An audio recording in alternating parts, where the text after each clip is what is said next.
Hello, everyone. We're so happy you are here, and I am thrilled that we have Edmund Chen with us today.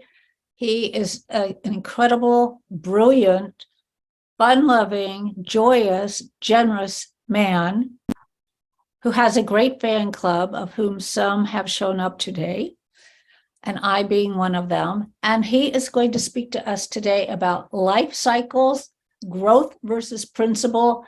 And that's what his presentation is about, overlapping life cycle, if you could get to that. And if you can't get to that today, we hope you come back again and talk maybe just about that. So Sure. Thank you. Edmund's going to do like a 20-minute presentation, and then we'll go to our usual Q&A session. Absolutely. So what I'm basically going to go into today is something what we call in the industry. So for those that don't know who I am, I spent about 20 years in real estate investing, or still am real estate investing, but a big portion of that was private equity real estate. So I was a senior partner of a private equity firm, but I was also a licensed stockbroker as well. So wealth planner, I had a life insurance license as well. So really did the whole gambit for high net worth clients, all the way up to and including family office. So some of the things that we learn in the licensed financial world is this concept of what we call the investor life cycle. That's kind of what the title is alluding to. So investor life cycle basically means is that in the entire spectrum of somebody's investing lifetime, there's a whole range of different sections. And in each section, there's a different focus on managing that person's assets, both from a financial point of view, as well as a life insurance needs as well. So very few people that I've come across actually have all three multidiscipline: private equity, stockbroker, as well as life license. And I work for firms that establish in all three. So I can give you a perspective, and I don't hold a license anymore. So the big caveat, I don't hold any license anymore. This is not investment advice. This is not insurance advice. It's just general knowledge, and I'm not trying to sell anything as well. All right. So I cannot become your advisor. That's one of the caveats, because I am in Canada. I am in Toronto. And if I was licensed, it would be absolutely illegal for me to talk to Americans. But I'm just talking about just general concepts. So just to give you an idea, what some of the things that we have learned in financial services is this concept of life cycle.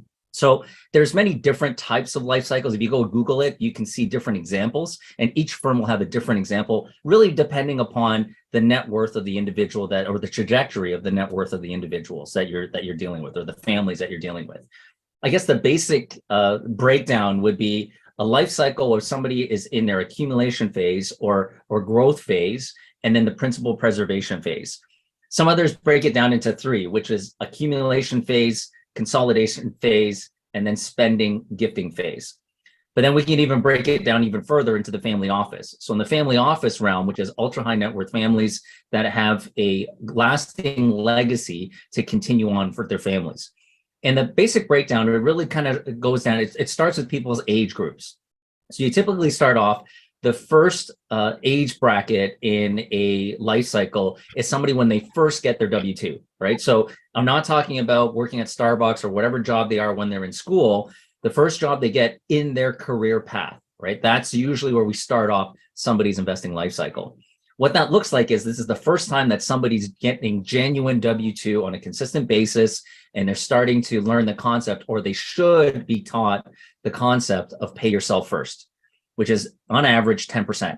So in this bracket, what I usually teach people in this range, people tend to be in their 20s, just got their first job, whether it's an articling student or they're in residency as a doctor, whatever.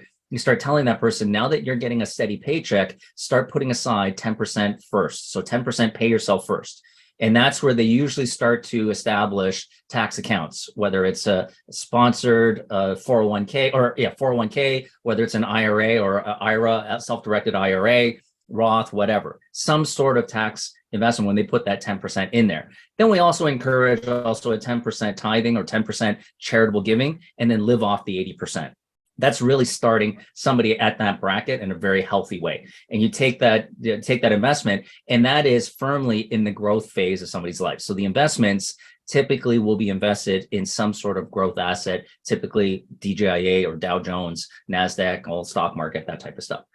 The next phase that you get into after that, the early phase, is you start to get into the family building stage. In the family building stage, this is when people start to find a spouse. They start to get a house, maybe a condo or an apartment, and then they build up from there.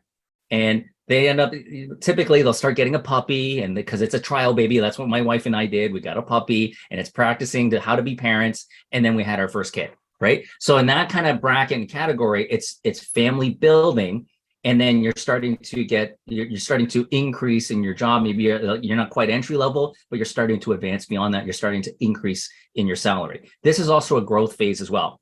But in this phase, what we call it is this phase, you're starting to load on lots and lots of debt and liabilities. Because chances are you're starting to have your first, second kid, you have a large mortgage, you have a house, because you've moved from that downtown condo out into the suburbs, and you got that white picket fence, big house, big mortgage, 2 kids, lots of liabilities. So in this phase, what I usually educate somebody in this phase of their life cycle is I ask people, where is your wealth? Okay, so we have to make an assertion, and it's basically simple. You take a look at whatever job you're in, you should be able to forecast for the next 40 years, is that in this age bracket, so the next roughly 35 to 40 years is how much they would be working. And it's kind of like talking to somebody who just won an NFL contract. How much is your job going to be worth to you over the next 35 years? And if you're like a first year associate at a law firm, you can represent that in millions of dollars, right? So in the next 35 years, your career path would represent somewhere between maybe 20 million. So you have a $20 million contract based on your education.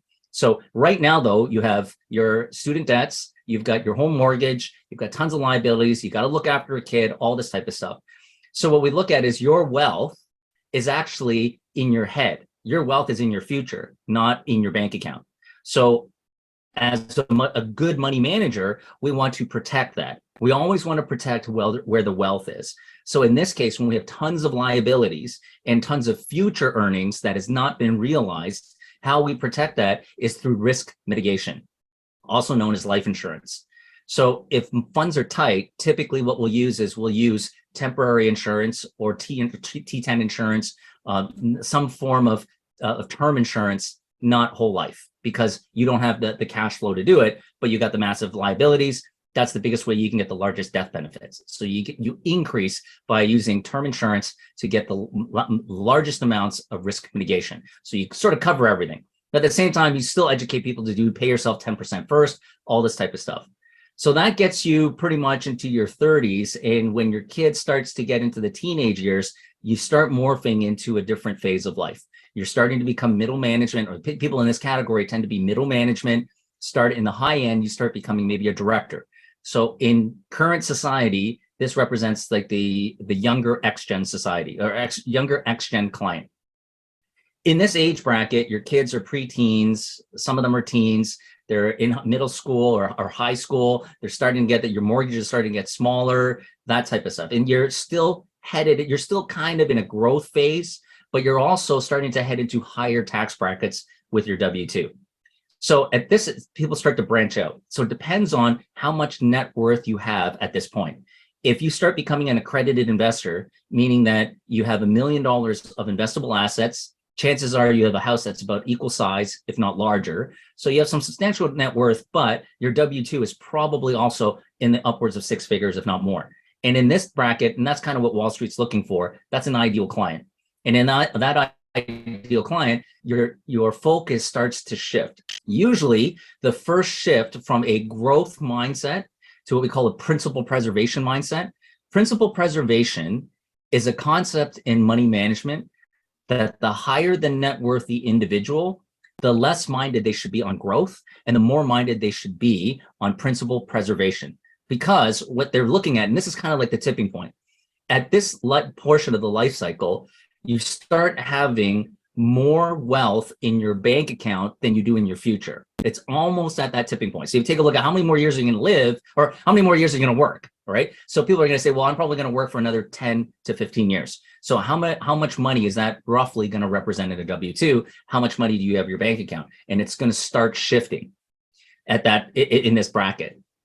Also in this bracket, the beginnings of shifting from a growth attitude of investing to a principal preservation of investing, it starts being introduced through tax management. And that's W-2 tax management, but it's also things like your passive income, things like your investments, What are you doing on your passive investments and your passive liabilities when it comes to your tax, and start including tax management. And then as you start to pivot out of that, we head into the higher sort of principal preservation. We call that the sandwich generation. The sandwich generation means that you've got kids, high demands in terms of finance because they're now in university or college. They got high expenses. They're starting to leave the house, but there's still liability. They're still dependents. So they still need income. At the same time, you have parents, typically in this category, you'll have parents that have increased health needs. Sometimes that would translate into financial needs as well, which the parents may or may not have. So there's demands on either side, hence why it's called the sandwich generation. So you've got your kids that are probably less demanding in terms of being able to, from a social aspect, more demanding, or still have some demands from a financial aspect for school. And then you've got parents that are demanding some time. The interesting thing for this bracket is that individual is probably headed in their career to a higher director level, which is also a very demanding job. They're starting to head into their peak earning years. They're like a director that is very demanding for time. In this category, right now, it's an older X-Gen.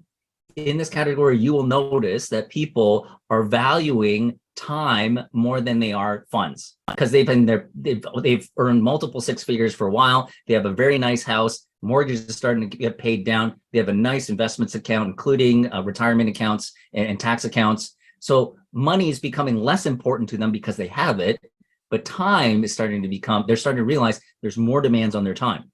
This is a typical bracket where people will start to sell passive cash flow investments like real estate syndications as an example, so that they can get their time back, but they also get cash flow, not growth assets. And this is another form of principal preservation. So Peggy and I were talking about beforehand is when it's done right, this is where we start to transition and start to begin the next phase, which is legacy. So I start to explain to these clients, let's start to move over growth assets and capital gains assets, and let's start to transition them over to cash flow assets. Because if we can get to cash flow assets, then we never have to touch the principal. And that is the beginning of a legacy planning. So, and that overlaps to the next level, which currently in society, it is the younger baby boomer. A younger baby boomer is starting to get into legacy planning, which is they're retired, they've finished, or they're just about to finish their peak earning years. Kids are finished school, they're adults, they're starting to they're starting their life cycle again, which is they've graduated, they've got their education, they're probably starting in their career, they're empty nesters, and they're retired as well.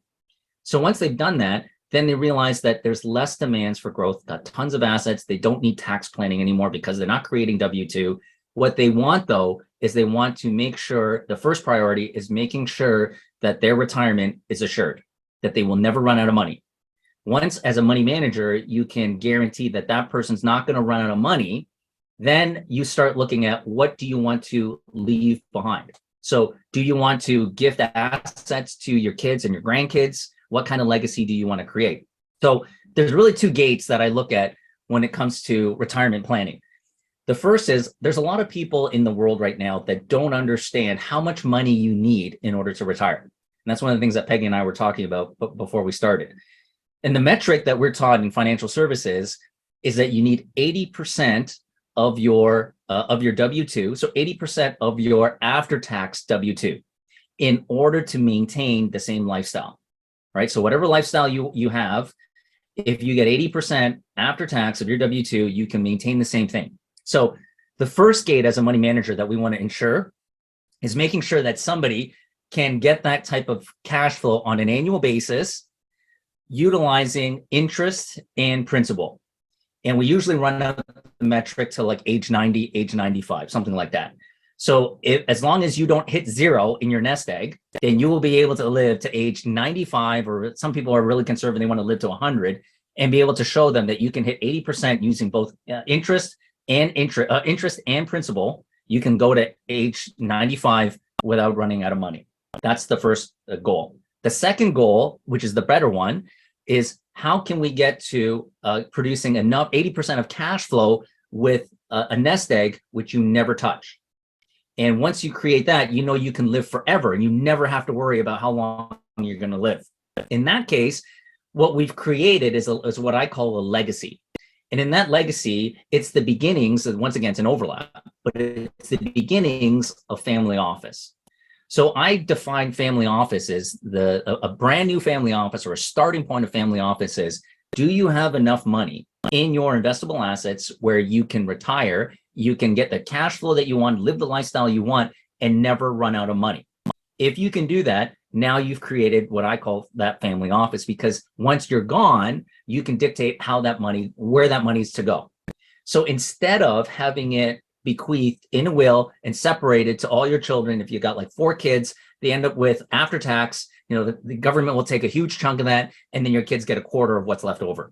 Instead of that, what we want to do is try to keep it in a tax efficient manner. So can we create a family trust, or a family holding company, and a foundation, and then use those two to go and fund the rest of the family forever in that cash flow, and then create it large enough where it produces enough cash flow, not just for your retirement, but produces enough cash flow for a whole bunch of people's cash flow, or a whole bunch of people's needs and lifetime. That starts to become larger family offices.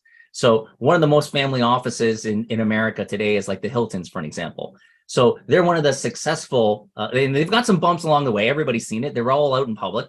They've got some huge bumps. But if you've been watching the Hiltons, they've gotten, I think it's to 4 generations now. So if you take a look at it, and it's a very famous California family office, but they're an example where most family offices in America, so family office managers, they know that the success rate is only 10%. So it's a term that I think I mentioned on the last call we had, which is, there's a term in family office management called shirt sleeves to shirt sleeves, which basically means that 90% of family offices or family legacies will implode and fail within 3 generations. So very few family offices get past 3 generations, only 10%. So what is it that is required in that last time? What is that 10% that other people don't do? So that's an example of really good money management. And that's what most family office managers are trying to beat and trying to showcase. This is how we get to that 10%. So the Hiltons are an example that are in that 10%, love them or hate them. They've got their bumps, but they're a successful family office in my view. So if you take a look at it, you look at that life cycle is creating a legacy where you're now going and you have this huge nest egg where it's not just enough to fund your lifestyle in retirement, but enough to fund multiple people's lifestyle. And then what ends up happening is something that Peggy and I were talking about. What ends up happening is creating multiple layers of life cycles on top of each other. So I used to work in a multifamily family office. And what we ended up doing is, for our wealthy families, I would take a look at, if I have more money than that person ever needs, then I would start to look at who else, what kind of kids, maybe even grandkids, what life cycles are they in, that we can use the family trust or the family foundation to go and support those other life cycles. So for an example, I had a patriarch. He had his entire investments into relatively rock solid, very, very safe assets, a full principal preservation. And the son was frustrated to no end because he wanted to grow the portfolio. So he wanted to be in a growth mindset because, he's in his 40s, and his father was in his 70s, and he wanted to be as conservative as can be. So in terms of their respective life cycles, totally accurate kind of mentality. So, but they weren't seeing eye to eye. So what I explained to them is, your family office has 2 overlapping life cycles. And I asked the patriarch, here's how I see it. How much do you need for retirement where you never run out of money? And he explained that to me. And I said, well, based on that, say for an example, it's a $10 million family office. I said, well, I only need $5 million to produce that cash flow. So can we safely say that we're going to take $5 million and stick it under your life cycle, which is principal preservation? And if that's the case, that frees up $5 million to now put it into a different life cycle and invest that. You still have control, but dictate a different life cycle for that $5 million. And we will now put it under a growth strategy based on your son, because your son's going to inherit it anyway. So what you can do now is you still get veto power while you're still around, because I assure you, if you're gone, he's going to take the full 10 million and stick it where he wants to anyway. Right now, you might as well hold on to your 5, give him the 5, let's stick it under a different life cycle pattern, but you get to veto and you get to oversee where that goes. And that's how I got the 2 to compromise, and they were happy with the 2. And it's important for you to train the next generation. So these are examples of just very, very quick snapshot of different types of life cycles, different kind of angles that you can use. Another component that I started off with another layer that I started off with that I didn't finish off was how to utilize risk mitigation in life insurance all across the whole board. So I guess we got like 2 minutes. I'll give you a quick snapshot of what that looks like. At the beginning, when you're in the early phases, you use term insurance to cover your massive liabilities. But when you're buying a term insurance policy, one of the insurance policies that I always insisted on is something called guaranteed renewable and convertible. What that basically means is that you can renew the insurance policy and you can convert it to whole life without having to pass a medical. Here's the interesting thing when it comes to risk mitigation life insurance.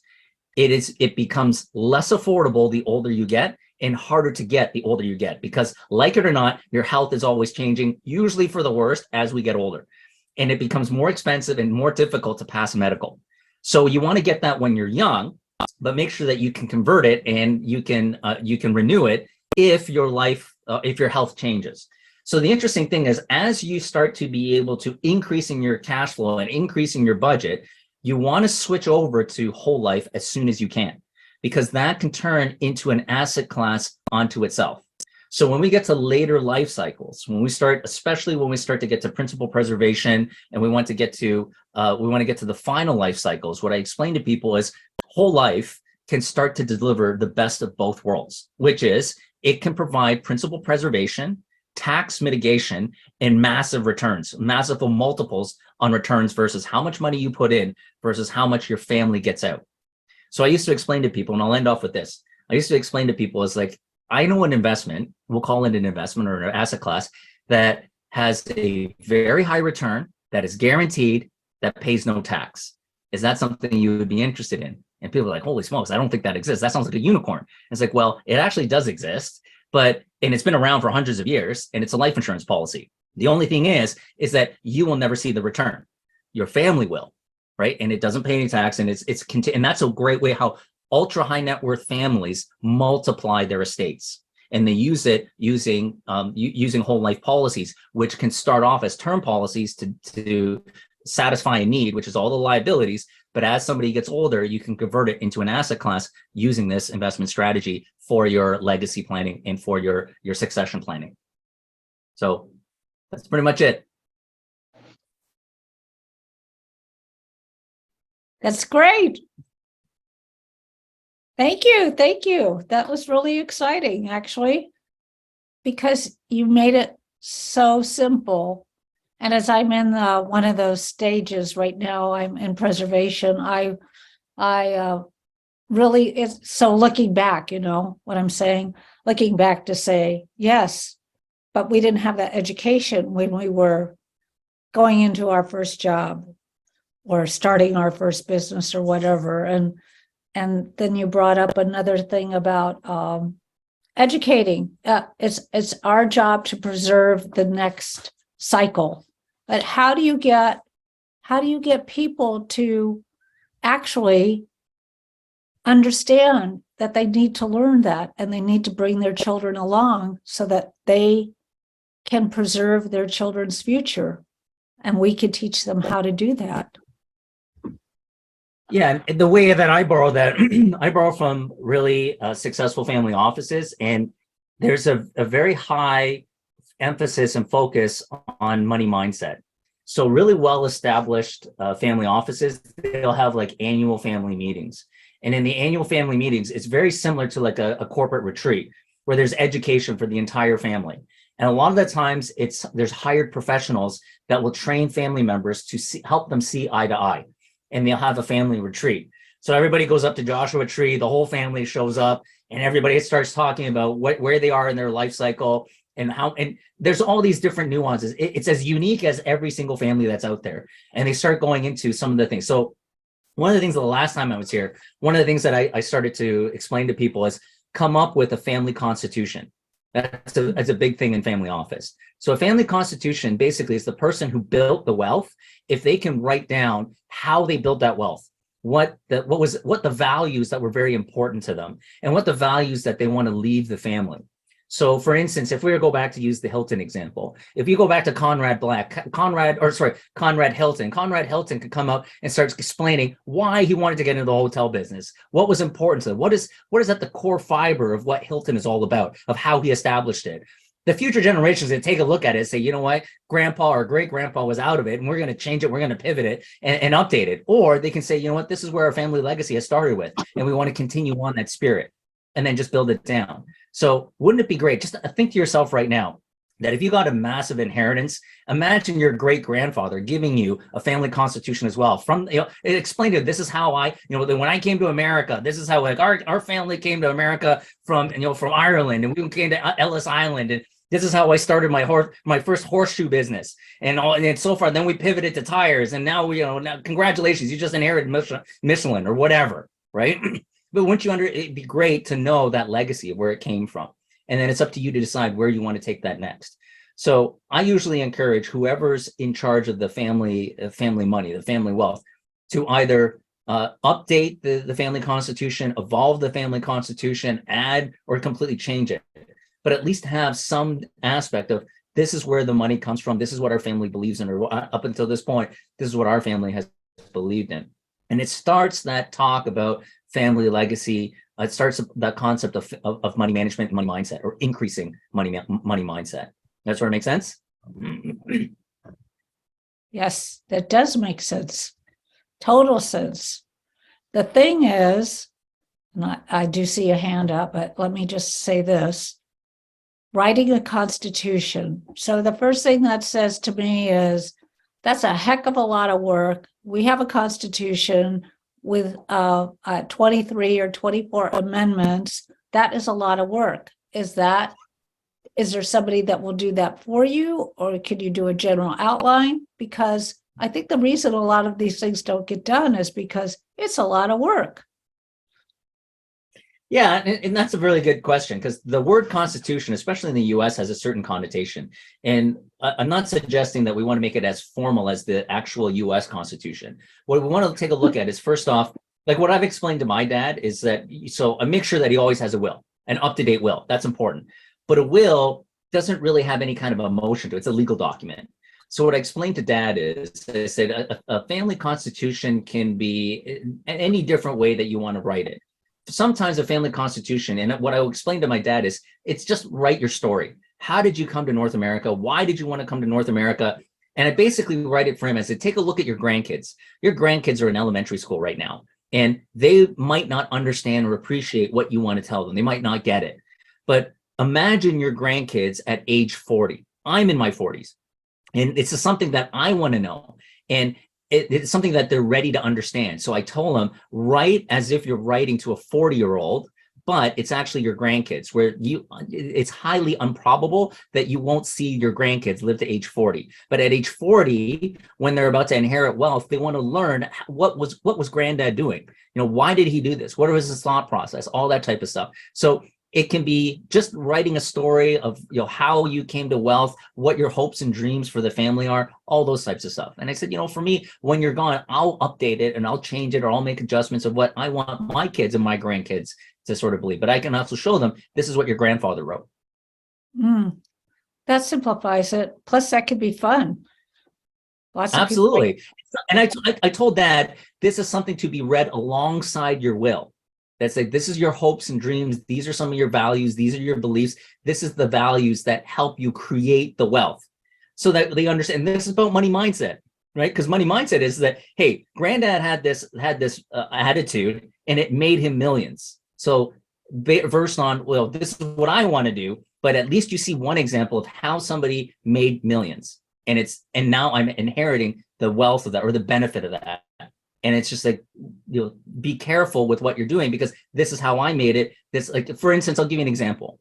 I want to put in our family constitutions that a key aspect of how I built our wealth was through kindness and empathy and looking after other people. And that's a core philosophy. Now, you're going to inherit this wealth, and I encourage you to do likewise, because if I spent my entire life, my business life, being kind and generous to others, I hope that you would be able to continue that legacy, and you would be just as successful as I am. Thank you. Nika, Do you have a book? Or No, somewhere I we don't. can, So we can get all of this out of your brain that you wrote? Did you write all this in your brain so we can read it? I have been asked to do that multiple Yeah. times, but no, I haven't gone around writing a book. And I think a lot of it is because I'm afraid, like, if I write a book, there's probably going to be 10 people that are going to read it, and 3 of them are going to be my mom, right? So 3 times it's going to be my mom. So I was like, you know what, man, no, I don't think I'm ready. I might eventually write a book, but right now I'm probably not going to do it. Okay. I'm going to put it in my will that my son has to read your book. Look, That's you great. I could do that appreciate as a it. children's book. That could be a great children's book. Just Yeah, there are some really good consider ones. that. Consider that, Edmund. Consider that. Yeah. Like that. That's really great. Anybody have any thoughts? I mean, a lot of us were never taught about wealth, and then you get to be what, 75, and now you're going to start talking about how to teach your children about it. It just seems really late. So how do we get people to start at a younger age? Well, you need to write your book, Peggy, so you can pass on your pearls of wisdom as well. Well, now that I know I could do it on video, I'm more likely to do Well, it. exactly. Yeah. I wouldn't even mind that. Just start making clips, Edmund. Just Edmund, keep coming back and we'll have all the collection of your that's right. We'll just put it together as the Edmund show. I think you video said, series. Edmund, that you asked your father to start recording, didn't you? Yeah, so it's what I explained to Dad. So what I take a look at it is there's another aspect of money management. And when I talk to wealthy individuals, I try to figure out there's two distinctions. One is, are you the wealth creator or are you a wealth inheritor? Meaning that, do you have more net worth than your parents? And if you do, then I would classify you as a wealth creator. Okay, so and each one of them has a different money mindset. So we are both my wife and I are wealth creators for our families. So a couple of metrics for our families is that both of our parents were immigrants to North America. And what we inherited from our parents is we inherited an education. So both my wife and I are first in our families to get our bachelor's or get our university degree. Now with that, we ended up starting to create wealth. So I explained to my dad, I said that I learned through 20 years of this is how money management is done. This is how family offices are created. So I'm creating, or I'm using that aspect of how I manage our wealth. And I'm now putting him in the spot of the patriarch, because instead of just the finances, I'm saying that we want to know is I want you to start creating our legacy. And I want you to start, you've created a will. I forced him to do a will. After the will, I want you to start working on a family constitution. What do you want to tell your grandkids when they're 40? Imagine all your grandkids when they're 40. What do you want to say to them? Because you won't be around for that. I hate to break it to you. And then get him to write that. And then as for that, I would probably be presenting it to my nephews and my kids and say that this is what granddad wanted us to look at, right? Or to consider. And then we start building the wealth from there. What I'm also doing is I'm also training and I'm explaining this to my dad. I'm training my sons on their preteens and their teenagers, like almost a teenager. I'm starting to show them and train them on how to inherit wealth. So their skill set has to be different from mine. So they're going to learn how to inherit and manage wealth without spoiling them and without ruining it. And my challenge to them when I'm done will be, can you build it even bigger than I made it? And that's part of the problem why you say only 10% are successful in keeping their family offices, I'm presuming. Yeah, the biggest part is money mindset. And the way that I show this of how this concept works is in America or North America, the highest percentage of millionaires that will go bankrupt are lottery winners. Lottery winners, the highest percentage of millionaires that within 3 years will go bankrupt. And the reason is because it's not about what you have in your bank account. It's about what you have in your mind. So it's kind of like a teacup. It doesn't matter how you have millions of dollars of water, if the teacup can't handle it. So if you put somebody with multi-million dollars in a lottery win, they will end up losing it if their cup or their money mindset cannot establish that.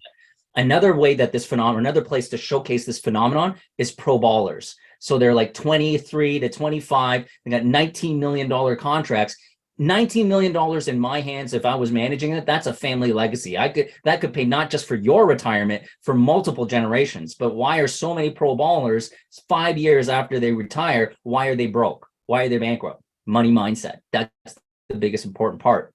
So same thing happens with high net worth families, is that dad is gone and now you have a 30-year-old or a 20-year-old with a small money mindset or an improper money mindset that has inherited a massive amount of wealth. And every generation it gets worse if they don't look after it. So by 3 generations, 90% of those family offices will fail, because when you get to the 3rd generation, the money mindset is completely different from the wealth creator. And that has not been appropriate development of wealth inheritors. So I recognize, and this is a big mistake that people will do. They try to teach their children what they learned. What I've recognized and I've realized that my children will have to learn and be trained differently than how I was, because I didn't inherit wealth. I inherited an education. I want my kids to inherit education and wealth and how to handle it appropriately. So they have to have a different skill set than I did. Yeah. We don't think about that. We only teach what we know. It's hard to teach what you Right. don't know, isn't it? Yes. Well, and the interesting thing about modern society is that there's just so much material out there that you can go out and you can research those things and you can take a look at. It's like, how did I learn about a family? 90% of family offices fail. The information's out there. You can Google it. And the more you start to read about family office management, the more you'll start to uncover these concepts to say that money mindset is different. And every generation, the money mindset and the training needs to be different, because you're inheriting different amounts of net worth. And it just gets higher. So how do you combat that shirt sleeves to shirt sleeves? You've got to use different training. And one of the blind spots that most people will have is, this worked for me, so I'm going to train you exactly how I did it because it's going to work for you. It can't, because they're inheriting something completely different than what you inherited. Right. One's the person that built it, and the other one's got the pot full. So yeah, it's completely different, completely different. It does make a difference. So what about, so we're talking 3 generations, right? You're talking about your children being inheritors. Now the inheritors would then be working with an inheritor. So wouldn't they be able to teach them from how they were taught, because aren't they considered in the same situation? Well, there's different types of things, because keep in mind, we're talking about generations here. So in each generation, the entire environment in the world is completely different. So once again, if you ever get a chance to read the Hilton sort of story, it's fascinating. The fascinating thing about the Hiltons is that Paris is not all that different from her grandfather and her great-grandfather. They were both playboys. She's the female version of her grandfather and great-grandfather. They were like playboys all over Southern California. They were going to galas. They were just gallivanting everywhere. She's just like them. But the environment is completely different. It's changed. We're in a social media world, and the way that you can forge ahead is different. So the interesting thing, and why I'm so fascinated by Paris's story, is back in the 90s, where she has come from to where she is today is completely different. It's just it's like mind-blowing how well she's been able to turn that around. Back in the 90s, she was so distanced from the family legacy that they practically didn't want her to be associated with the Hilton brand at all, right? It was horrible. She was the butt of all jokes in California. But today, I just recently saw this past week, she was in a commercial promoting the Hilton hotels again. I thought I would never see the day where she would be invited back into the fold. But on top of it, not only is she a wealth inheritor, but she is also a wealth creator. She has created herself into a brand onto itself, that she is mimicking what her grandfather and great-grandfather did in a different way. But at the same time, what brand she has created is just so powerful that is a huge advantage now back to the family legacy. That's a huge success story. And I'm just completely fascinated by that. And she's 30 years older.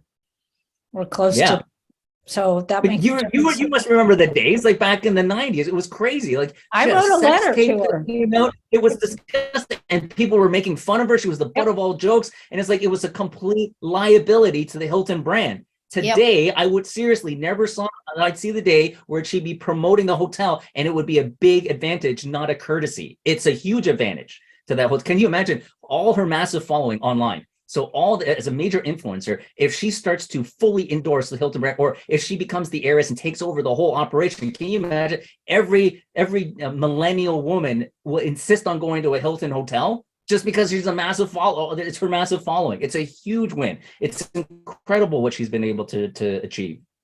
I actually wrote her a letter in the 90s, wishing her great success and getting through that very difficult time because of exactly that.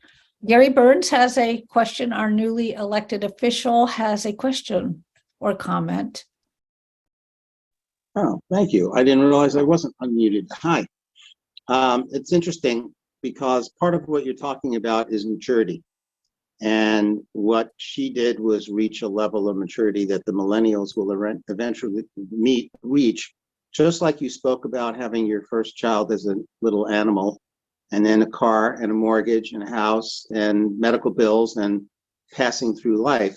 But it's interesting the way you proposed that you couldn't believe she would succeed. You know, in today's society, if you're woke, I wonder how some of those people are ever going to come back into society. It used to be that you got forgiven for making a mistake. You went to prison to be revised or recidivized, so that you came out and you could be another good member of society. I think there's something interesting in what you're saying, and I'd definitely like to talk to you about my own financial situation. But think about all the influencers today. They're making millions. I'm working with them. They are not at all, if you follow them, they're all very young, some as young as 16, and they're making millions of dollars. You know, there aren't that many lottery winners. I tried. I had already bought my private plane on that $2 billion lotto about a month ago, and then I had to give it up the next day. So there aren't that many of those people, and it's unfortunate that when lottery people get money, they don't know how to manage it. But it certainly seems like there's an opportunity out there for certain people to be reached so that they can learn to manage it. And if you think about your children, if you look at the Gates, and I'm trying to think of the other gentleman's name, I had it before, they don't want their children to inherit money because they think it hurts them. You really have to prepare for them to be taught how to manage that money and not be hurt by it. And I guess that's what you were talking about, I'm assuming, when you were speaking about your children. Yeah, and I've heard that comment before from a lot of my clients where they're incredibly wealthy and they tell me, Ed, my goal is to spend my last dollar on my deathbed. And I said, well, what about your kids? And it's like, you know what? I made it from nothing and they will too. And that's what my gift to them will be. And that's a little harsh. And I'm not so sure I fully agree with that, because it's going back into that mindset we were talking about before, which is I have my own blind spots and I want to recreate. So your family is always going to be resetting. Well, your family will never get ahead. What if I could find a way where you can train the next generation to be able to be good stewards or proper stewards of that wealth, and to be able to create more and more. So here's an example. Now, the interesting thing about Paris Hilton, I cannot confirm it, or I don't know it just yet, but I highly suspect there has been a lot of training and coaching and PR, tons of professionals within that family. 100% I know there is on the Hilton side, but on the Paris side, I don't know for sure. But it does take, and this is the kudos I will give her, even if there was, it does take a person to have an open mind to say that, yes, I will accept the coaching. And then when she accepts that coaching, how to change and how to hone her brand and how to develop that brand. So I think that whether she did it herself or whether she had a lot of coaching and assistance, either one, it took an open heart to be able to create that. And I think that's part of the success. So part of the money mindset is to recognize I don't know it all, and to be able to tell future generations to pick up that attitude as well, which is you don't know it all, and we will go and start working with you. You can bring your flavor to it, but at the same time, this is how we want to create and become good stewards of the wealth that we're going to inherit.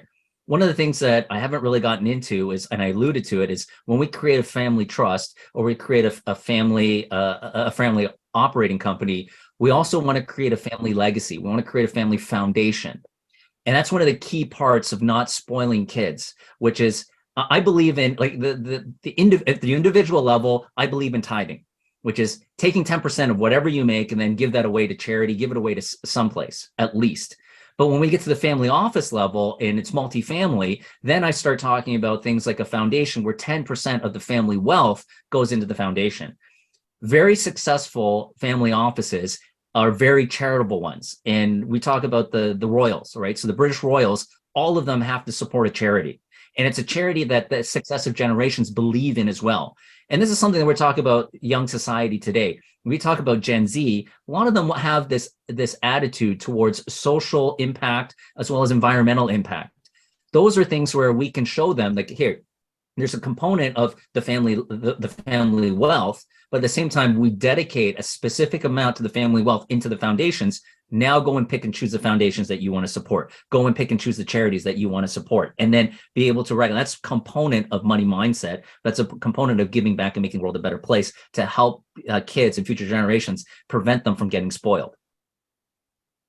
As long as they're not spoiled already by those parents, it's a difficult situation. By the time you reach them, you've got to reach them when they're young so that those children will pay attention, because a lot of them haven't had parents who have paid attention. Now, I'm generalizing, but there's a combination of all of them. But you definitely sound like you're onto something, and you present very, very well. I like your speed.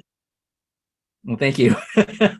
Yeah, so that's what I explained it. That's why I explained to patriarchs when I explained that, it's like, we don't want to teach your children the same things that you know, because your children are going to have a different life situation. And that's what I explained to those parents. And I say, well, let's take a look at what, if you want to create that family legacy and be in that 10%, your kids have to learn something different from what you learned. You're a wealth creator, they're a wealth inheritor. They've got to learn about legacy, they've got to learn about foundations and giving away and that type of stuff. So when they go out and they realize, when they go to a soup kitchen, they're like, you mean not everybody lives like I do? Like, and then you tell them, this is 90% of society. 90% of society are the people you're serving food to. And, you know, all that stuff that you get doesn't fall off a tree. And you don't, because people say like, oh, it's not that hard. If I need a new car, I just go visit my dad. You know, it's painful, but I ask him for a new car and here it is. It's like, you know, 99% of American society don't have that when they're 16. And you've got to see that, and you've got to show that to your kids. 99.9. Most of us did not have that. Even when I got a car, my dad made me work for the first 1,500, and then he helped me so I could spend 2,000 on a used car. And I always appreciated the fact that I worked for the first 3/4 of it. You know, I recently read, again, we recommend lots of books here. I'm reading a book by Yuval now. It's about the history of man. And right now we all think, and I've heard even on this broadcast, that we don't think our children are going to have as good a life as we have now. Everybody's very negative about where the rest of the century is going. You know, that existed back in the 1300s, 1400s, 1500s. Before credit, if you were a baker and you wanted to open a bakery, you couldn't just go to a bank. There wasn't any bank. You had to convince people to help you build that building, and that they would get paid back because people would buy your bakery goods. Until credit, you really couldn't build a lot. That's why society didn't spread out as much, and why the general overall revenue of the world wasn't as great as it is now. Back just a century or so, it was 250 billion, and it's now 33 trillion, I believe. It may even be more than that. I'm not sure I'm quoting right. But I think that goes to show what you're saying, that we think we know it all now, and yet history tends to repeat itself. So that was what I was getting towards. But if you can teach your children to respect it rather than the way the Gates feel, although they've changed it since they're divorced, she's no longer just giving 10 million to her kids. She's giving them a lot more. So, but you got to not be spoiled. Thank you, Right. Gary. So that's We have one more question from our great Cliff. Hey, And we're at the top of the hour, so thank you, Cliff, for being on. when would be a good time in life to start transitioning your wealth and your estate to your successors? When do you start to hand over the reins? And are there any safeties that are put in place to protect it while you're still working with them? Yeah, absolutely. That's a fabulous question. It's going to be unique to the individual and what your attitude and feeling are, right? So it's multiple different levels. One is the individual that's running the operation, so the patriarch or the matriarch. The next is how educated, what age group or age bracket are your children, and what is their attitude? Are they trustworthy? Are they adult? Well, you know, how much is their learning? So a big part of that is it, and that would determine and how much control that you give away and how much control that you keep. A big part of it is after you've established that we've got a nest egg where I'm comfortable, where a portion of it can pay enough cash flow where I will never need to touch the principal for the rest of my life, whatever's left over, that chunk is now open to how we want to adjust the management, whether we want to put it into a different, my $10 million and $5 million example. If we want to put a $5 million into a different life cycle or multiple buckets. So it's like, you know what, we're going to put 1 million in the life cycle of my son, and then another million in the life cycle of my grandson, and so on and so forth, and then allocate that appropriately. Then we can also look at things like, we're going to keep it simple, and we're going to go and take this chunk, this extra million, and we're going to put it into a whole life insurance policy under my son's name or under my name if I can pass a medical. So if I can pass a medical, then I know that I'll never see this $1 million of wealth. But if you put $1 million into a premium on a policy, that is probably going to be somewhere in the range of a $5 to $10 million death benefit, right? Depending on the age of the individual and the health of the individual. So you put $1 million one-time paid insurance premium and you put it into a policy, you multiply it, it's going to turn into 5 million, 10 million, whether it's going to be 10 years from now or whether it's going to be tomorrow, provided that it's properly underwritten and delivered, right? So that's an example of there's very little control that it's going to be a massive return, right? And then you say, oh, well, out of that 5 million or the $5 or $10 million policy, we want to make sure that 9 million goes into the family trust and 1 million goes into a funds of family foundation or more, right? The Bill and Melinda Gates Foundation, a lot of it's going to go to a massive foundation, right? So what you can explain is there's inheritance, but then there's also the foundation. So who is going to control the foundation when it's done or when they're gone, right? When Bill's gone, right? So you've got like the Clinton Foundation, the Bill and the Gates Foundation, tons of major family offices have foundations. And that's another example. Like, do we want to make sure that the kids are active in that foundation as well? Exactly. Thank you. Yeah, and Bill Gates got most of his education from Warren Buffett. And I don't know that Warren thinks like family offices do, but he does think about having his money make money. But Thank you, again, Deb.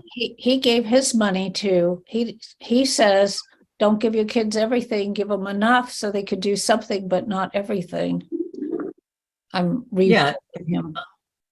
Let me finish off with this, is that family offices, the larger they get, once again, it starts to overlap again. Large family offices turn into pension plans. So they're a family pension plan is essentially what it is. So can you imagine CalPERS if we say, hey, all these public employees, they're dead, they're gone. So we're just going to dissolve CalPERS now. I was like, no, they're not going to dissolve CalPERS. It's the largest pension plan in America. We're going to continue on because there's another generation that's coming through. So a family legacy, a family office is what we want to create is never touch the principal. I don't want my kids to ever inherit my principal. You can inherit the control of the principal, but you can't take the principal and spend it in all in one go. You can inherit the cash flow, just like the same thing as CalPERS. You can inherit the pension plan. You can't inherit the nest egg itself. Exactly. Thank you very much. And thank you very much for coming on today. It's just been absolutely educational and fun. I love talking about money and listening about money and how to talk to other people about what they could do and how they could learn. So I thank you very much. And I hope you will come back again because you have so much knowledge. There's always something to learn from you. Yeah, it's my pleasure. Thanks for having me. Edmund, can you put your email in the chat? Can we reach out to you? Yeah, sure.